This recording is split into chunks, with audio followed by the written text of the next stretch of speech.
Olá, povo de Deus, quinta-feira, 8 de junho de 2023, Santíssimo Sacramento do Corpo e Sangue de Cristo, Corpus Christi.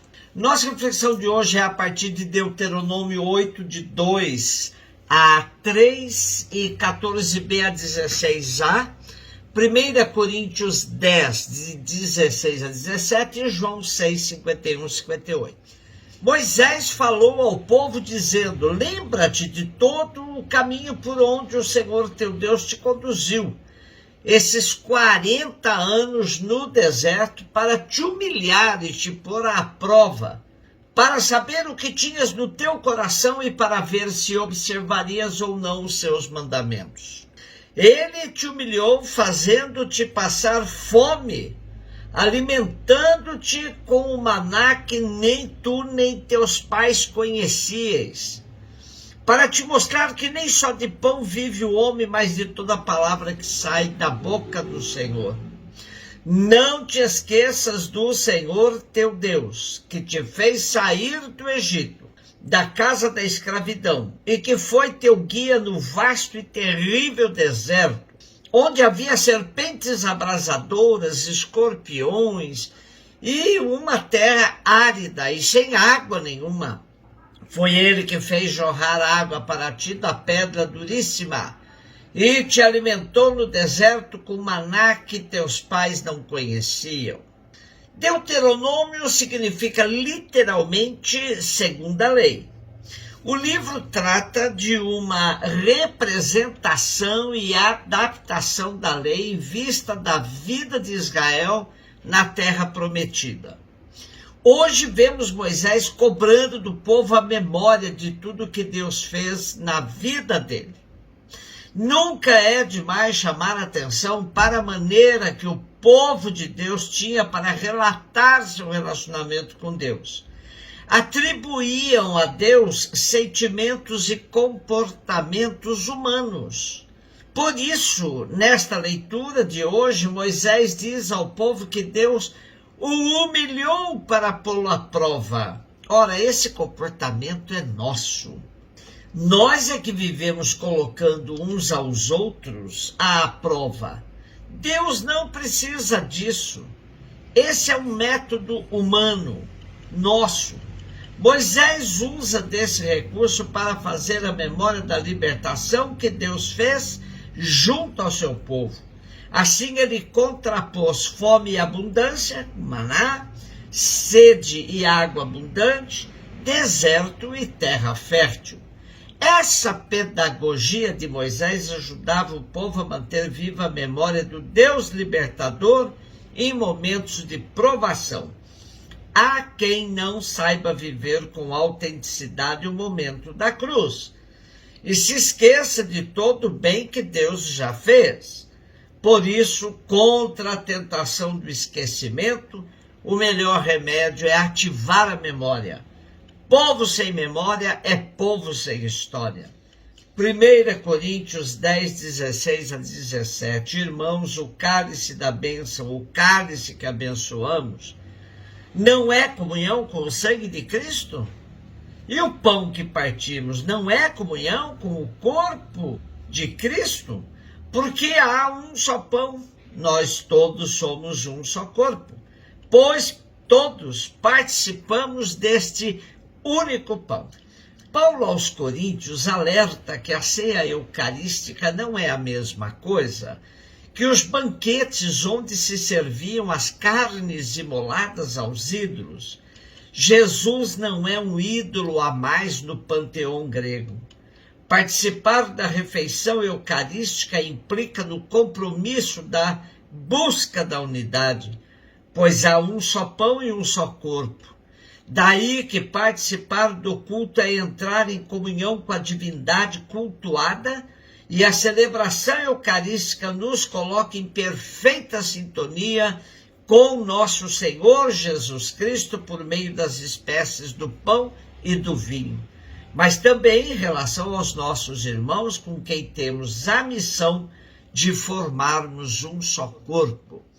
João 6, 51 e 58, disse Jesus às multidões dos judeus: Eu sou o pão vivo descido do céu. Quem comer deste pão viverá eternamente. E o pão que eu darei é a minha carne dada para a vida do mundo. Os judeus discutiam entre si, dizendo: como é que ele pode dar a sua carne a comer? Então Jesus disse: em verdade vos digo, se não comerdes a carne do Filho do Homem, não beberdes o seu sangue, não tereis a vida em vós. Quem come a minha carne e bebe meu sangue tem a vida eterna, e eu o ressuscitarei no último dia. Porque a minha carne é a verdadeira comida e o meu sangue é a verdadeira bebida.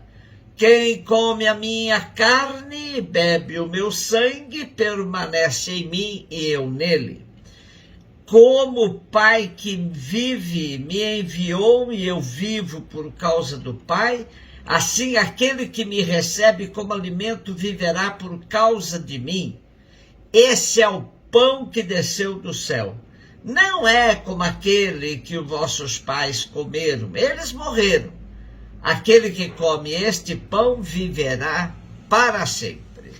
O quarto evangelho, diferentemente dos demais, não apresenta a ceia final de Jesus com seus discípulos, onde ele se dá em comida e bebida para eles e toda a humanidade. Sendo assim, esse capítulo 6 de João se reveste de uma importância ímpar, pois se pode afirmar que é o capítulo eucarístico do quarto evangelista. Como entender esse discurso de Jesus? Não é nada fácil imaginar o comer e beber a carne e o sangue de uma pessoa. Porém, na linha da metáfora, podemos entender como os naturalistas afirmam que a gente é o que a gente come. Portanto, comer o pão da vida, que é Jesus, é transformar-se nele. Daí o compromisso sério da participação na comunhão eucarística, pois com esse gesto dizemos: comprometemo-nos a fazer da nossa vida a expressão da vida de Jesus. Jesus também ligou o fato de comer e beber seu corpo e seu sangue com a destinação final do ser humano, ou seja, alimentar-se dele, assumir o compromisso de conformar a vida segundo a dele, é assinar o passaporte para a vida eterna. Carne e sangue podem ser entendidas também como a nossa expressão carne e osso, isso é, a totalidade. Sempre brincamos dizendo que quem comeu a carne que roa o osso, para dizer que o nosso compromisso deve ser total e perseverante. Assim é o compromisso de quem comunga do corpo e sangue de Jesus, total e para sempre. Jesus também se dá como exemplo para explicitar a que profundidade deve chegar nossa relação com ele. Quando participamos da sua vida, comendo sua carne, bebendo seu sangue. Como o Pai que vive me enviou e eu vivo por causa do Pai, assim também aquele que me recebe como alimento viverá por causa de mim. Viver por causa de Jesus é orientar toda a vida para torná-lo explícito, visível no mundo. Daí o nosso compromisso missionário que decorre da comunhão. Ainda temos no trecho de hoje a superação da refeição do povo que caminhou no deserto. Jesus é mais que um simples maná que serviu para matar a fome do povo momentaneamente. Jesus sacia totalmente e para sempre a fome de quem o encontra e pauta sua vida segundo a vida e a prática de Jesus.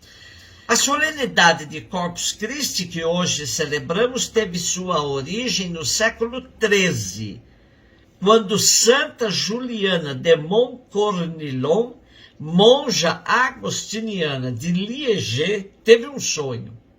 Ela viu na lua cheia brilhante uma pequena mancha escura. Interpretou a lua como sendo a igreja iluminada por suas festas e a mancha como sinal da ausência de uma data dedicada ao corpo e sangue de Cristo. Pela primeira vez aconteceu essa celebração na diocese de Liege, na Bélgica, em 1247. O Papa Urbano IV, confessor de Juliana, prescreveu essa solenidade para toda a igreja em 1264. Um beijo no seu coração.